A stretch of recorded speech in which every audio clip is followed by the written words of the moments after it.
So by this teacher putting up a bigger display than the rest, how do you feel that makes you and the other teacher look by comparison? Well, obviously, ours don't compare to hers in that respect. And even though we have the same kind of kids projects up there, it just makes you feel like to yourself, you're thinking, I'm not quite as good as she is. I feel like I haven't done my best.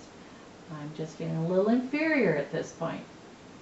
The competition just internally, and it's more in my mind than it is probably in anybody else's mind, is that I'm not up to par in terms of my skills as a teacher. So you feel a little less adequate or That's right. a little less impressive of a teacher because you Mhm. haven't had the time to make the big display. Right.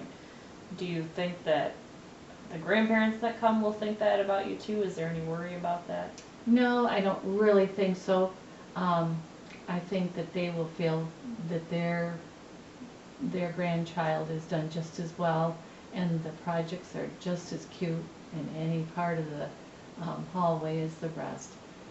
But in my mind, I guess I'm playing it up to the fact that I just don't feel as good about mine because I haven't got all the setup that she does. So you know that the kids and the grandparents and probably the other teachers won't notice the difference, but No. it's just inside you feel like maybe you could have done more. Right, right. It's just kind of the perfectionism in me to think that I could have done a little bit better. Your perfectionism always wants to be in competition with other people. Unfortunately, it sometimes gets in the way. That can be frustrating. It is frustrating, and it's self-degrading. Degrading. I feel like that is part of a problem that I always am trying to work through.